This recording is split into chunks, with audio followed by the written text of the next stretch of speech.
Jackson, what's been your biggest takeaway of just the week of preparation?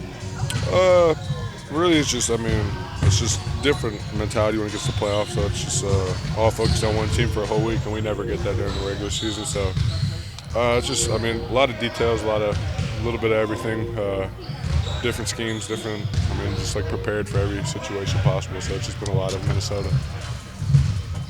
What's your main responsibilities against Rudy Gobert?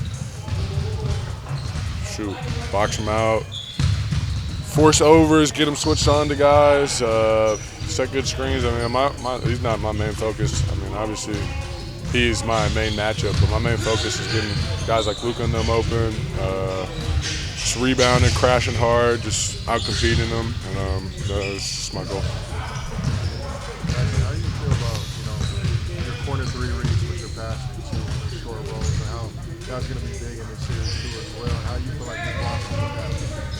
You mean my corner threes? No, I'm talking about your passing. Oh, my passing. I'm about to say, shoot, this ain't the time I'm gonna start shooting corner threes out of nowhere. But no, yeah, I feel like I've always been able to pass. I played football growing up. I played guard growing up. I wasn't always as tall, so like I grew up playing PG. I grew up playing shooting guard. Like I was short. Like I wasn't a tall kid, so like I knew how to pass. And so like I feel like it's just playing slow and reading the game.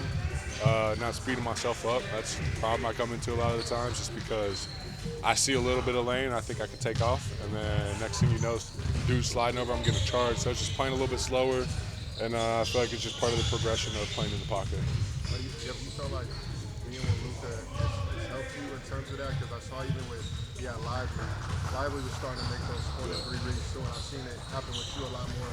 You made a big play like a few games ago to Austin to win that game like a couple months ago. But can you talk about that? Yeah, I feel like it definitely helped Luka a lot, because everyone is expecting me on the road now, so it's like there's gonna be low men, and I'm not gonna have a free run at the hoop every time. So like I know I gotta be looking out for low men. So I feel like it's definitely helped me a ton and just helped me progress my game. Also, watching like passes like that, it just makes you want to pass the ball more. So. Jackson, given all the growth that you've done this season, what's your expectations on what sort of impact you can have for this series? Shoot, my expectations is just impact winning. I know the energy I can bring, and I know the type of competitiveness I can bring. So that's just my goal. Really is just impact winning as much as I can. How conscious are you of avoiding foul trouble? Very. Obviously that's a big thing I struggle with. People tend to watch certain guys when they're out there, and so I know I'm gonna get a lot of foul calls, and I know if I'm in the wrong place at the wrong time, I'm gonna get that call. So I got to make sure I'm in the right place. And You'll watch. everyone's watched out there.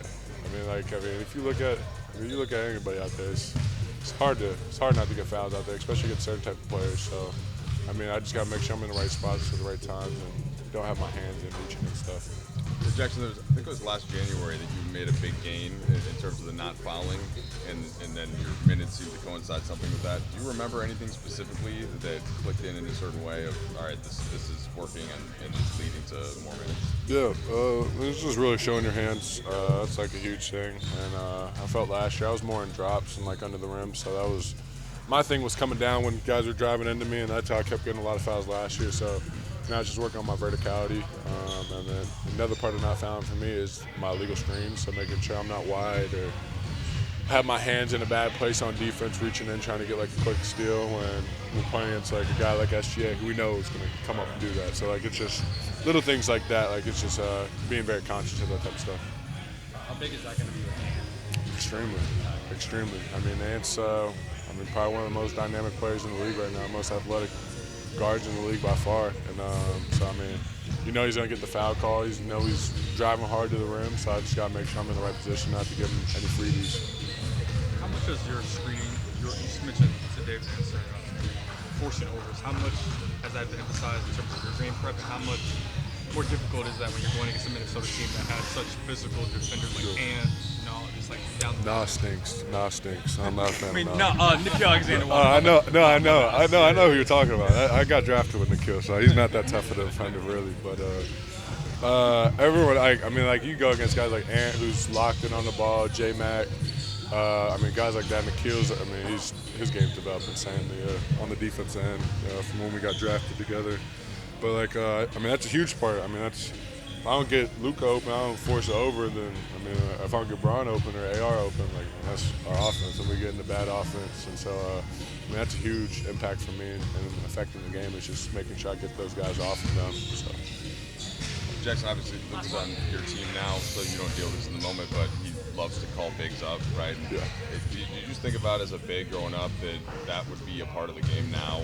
It's so active where you're taught to kind of defend at the rim, but now you got to get out on an island with one of the most creative guys in the league, and the difficulty of that. Yeah, I mean, that's always. I mean, I felt like that's always been part of the game, at least a little bit for me. I mean, like I said, I wasn't tall growing up. I was not tall. I hit a late growth spurt my junior year of high school, so I played guard. But I did not. I mean, I didn't think that's what the game would turn into. But I mean, that's what it is now. You got, I mean, great ball maker or ball maker. What's the word I'm looking for? Playmakers with the ball. Sorry. You got great playmakers with the ball, and so I mean, like when you get a mismatch like that, you want to take full advantage of it. So I mean, that's definitely got to be a big part of the series.